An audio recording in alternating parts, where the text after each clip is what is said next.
Ayan, magandang gabi mga kaibigan, nais ko lang po i-share sa inyo 'to, para hindi kayo mabiktima,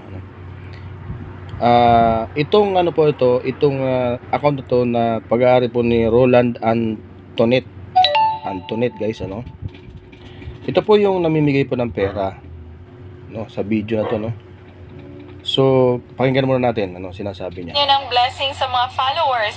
Di mahirap at walang mga maraming mechanics to follow. More blessings to come sa inyo. So, hiningian ko po siya ng kanyang GCash number at ito po yung kanyang reply. Wow, parang lucky day ngayong araw. Birthday po ng aking nanay at first time ko lang din makatanggap ng blessing. Salamat po.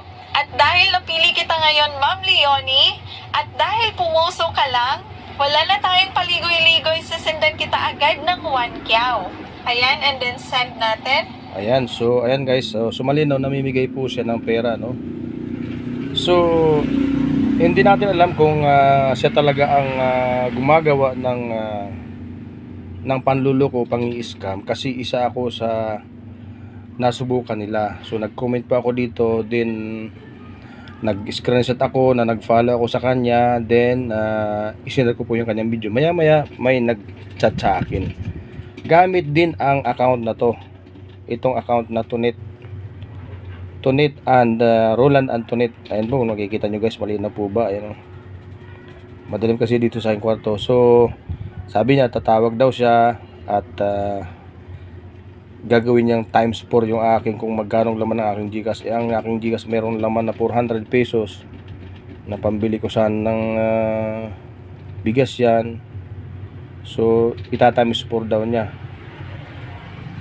sabi nung lalaking tumawag sa akin. So dati meron akong karanasan kasi sa ganyan ng i-scam na style nila. So nagagamit sila ng mga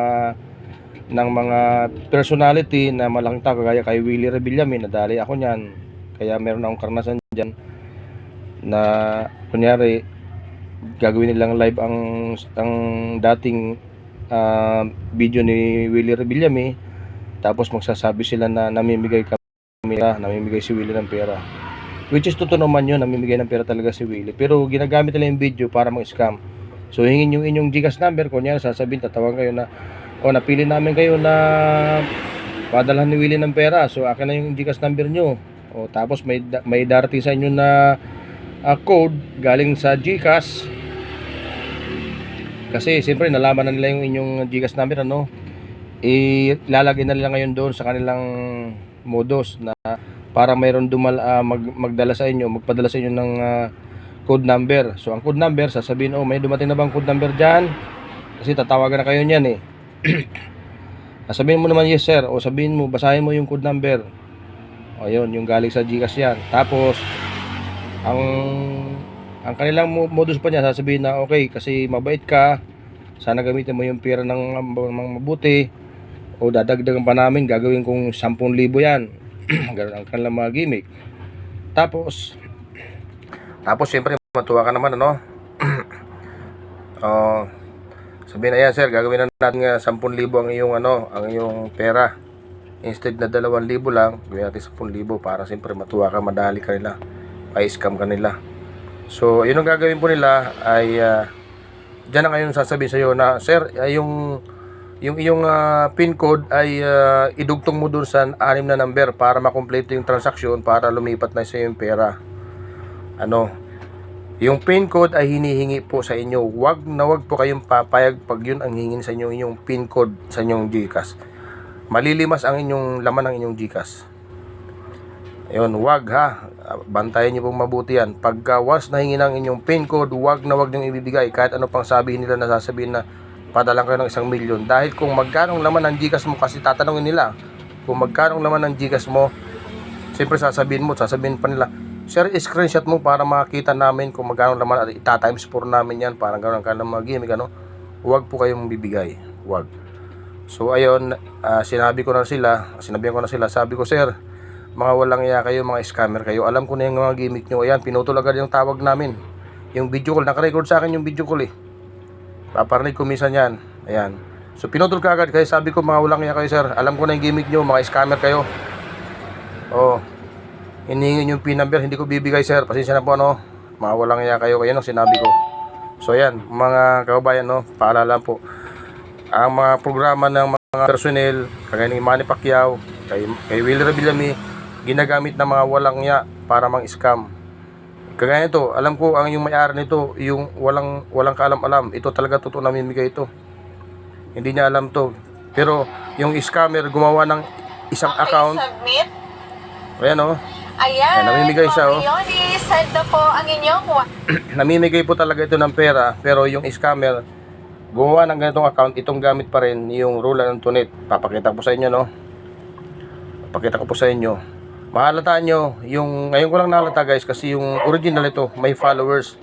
Yung ginawa nilang account sa Messenger, walang followers. Nagtaka ako, 2 account ang kumukontak sa akin. Ayan o, tingnan natin.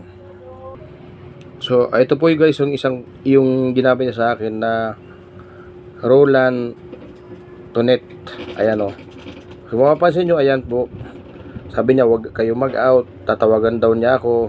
Okay naman ako na kasi akala ko talaga totoo na eh. Tapos nung sinabi ko na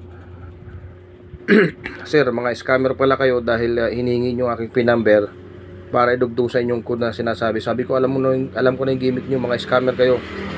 Ayan, pinatay niya na yung tawag at blinak ako niya kagad. Para wag kayong madali. Ayan, panoorin niyo itong video ng buo para malaman niyo, no? Ayan, naka-block na ako eh. Ayan oh. So ayan po. So papakita ko naman yung isang account na mayroong yung totoo talaga. Kasi hindi pa nagre-reply. Ito nag-reply kagad sa akin oh. Akala ko ito na, pero nagtaka ko bakit dalawa ito yung isa oh. Tandaan niyo, yung isa walang followers, pero yung isa mayroon. So ayan po yung original mga guys, mga kaibigan na yun. Mayroon po siyang followers na 128,000 o 128,000 kanyang followers. Yung isang kumukontak sa akin walang followers. So yan, ito po yung totoong account nito na hindi naman siguro to scammer, kundi totoong namimigay. So ito, ayan po yung aking yung aking message sa kanya, hindi pa siya nagre-reply. Ayan po siya. Si Antoinette po yan na namimigay. So ipapublish ko po ito para ma-alerto ang lahat, malaman ng lahat ang kanilang mga modus. So thank you for watching guys, at sana meron kayong natutunan na huwag kayong basta-basta maniniwala kawawa kasi kayo kung magpapaloko kayo. Mabuti lang naalala ko yung nangyari sa akin na hinihingi yung aking PIN number, idudugtong ko na doon sa code number para makomplete ang transaction. So mabuti naalala ko kaya hindi ako nadali ngayon. Kaya agad ko silang nabara, kaya nila ako pinutol sa ere, yung tawag, at agad niya ako blinak kasi minura ko na siya eh. Minura ko na sa sa video call namin. Hindi yung mura na PI, hindi po. Yung sinabi ko na mga loko pala kayo eh. Mga scammer pala kayo. Alam ko ng gimmick nyo, sabi ko. Kaya yan tandaan nyo po yan. Yung account na yan, yun ang tunay na account ng Roland Antoinette. Yung isa naman, ginagamit lang yung picture, yun ang pinang-i-scam nila. Pakita ko sa inyo isa. So, yan po yung isang account na ginagamit nila pang scam. Walang followers. Ayan. Inad pa niya ako talaga. Inaccept ko naman kasi akala ko totoo. Ayan po yung mga conversation namin. Ayan. Na-screenshot ko pa yung aking Gcash. Kala niya Ayan. So, yan po mga guys. Huwag kayong paluloko. Ayan, naka-block niya na ako dahil manluloko yan eh. So, ayan. Thank you for watching guys, and God bless. Sana mayroon kayong natutunan.